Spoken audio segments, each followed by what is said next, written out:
Hey everyone, Grayson the Bard here, and welcome back to day 38 of the Hunt-A-Day. Tomorrow we will be a quarter of the way through, and I am so excited. But today's a shorter video, so I'm not going to waste time, I'm going to get right into it. Today we are fighting Seltas Queen, who is another monster who I really want to see come back, and who I, like Duramboros, think has a really good shot of showing up again in Wilds. Seltas Queen is a insect monster introduced in Monster Hunter 4 that comes packaged with its Seltas drone, the smaller but still technically a large monster version. The Seltas drone is, if I'm remembering correctly, the first proper large monster you actually fight in Monster Hunter 4 after the tutorial intro fight against Grey Jaggy, with Seltas Queen appearing a lot later in the story. But the two of them really shine as a pair, and you really can't have one without the other.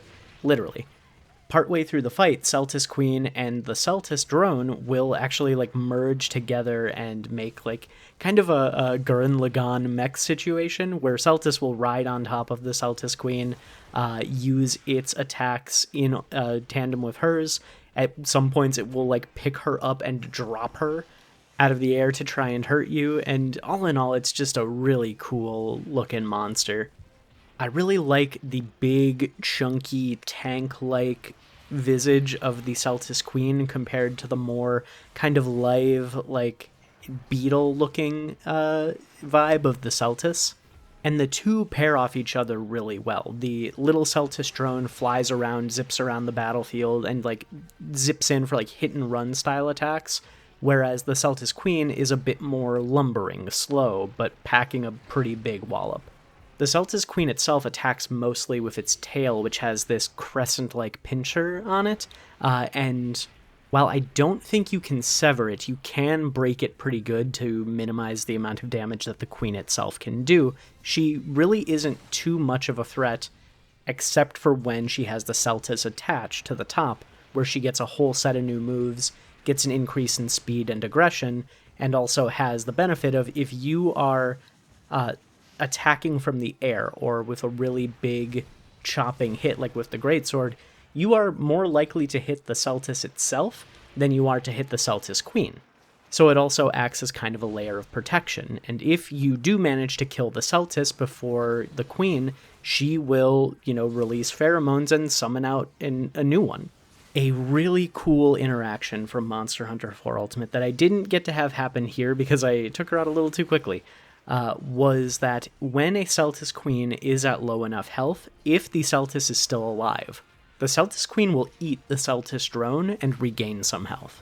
Kind of like a praying mantis situation, and it is... The first time I saw it, I was not aware that was something that Monster Hunter could do, and I want to see more creatures that work in tandem like that. We've seen a couple of them in Monster Hunter Frontier, but that game is pretty much defunct at this point, besides the online private servers. But outside of that, there aren't many monsters that really work in tag team the same way that Seltas and Seltas Queen do, and that is the main reason why I really want to see them again. Now, the reason that I think they are due a return is the same reason that I think Duramboros is, and that is time and fan perception.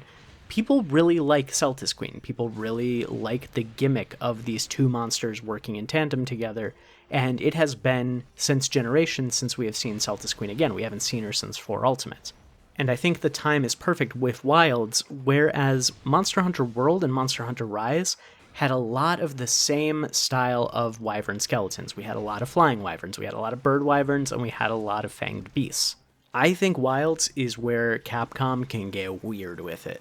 I think Capcom, it knows that we want to see more funky monsters, and this is where we're going to get more bugs, we're going to get more spiders, we've already seen Lalabarina, and we're going to get some real funky looking monsters. I mean, even the worm that we saw in the Gamescom footage in the Gamescom demo is already using the base Leviathan structure, but it's twisting it in a weird and funky way, and I want to see them bring back some funky monsters, and I think Seltas Queen is right up there. I'm going to call my shot, just like Duramboros, 10 out of 10 for returning in Wilds, and therefore also 10 out of 10 for returning in a later game. As always, let me know what you think in the comments. I love hearing what people think about these monsters, especially people who are seeing them for the first time. I got a lot of great reactions to Duramboros yesterday, and that made me smile. Like, comment, and subscribe if you want to. Don't if you don't. And until next time, I'll see you next time.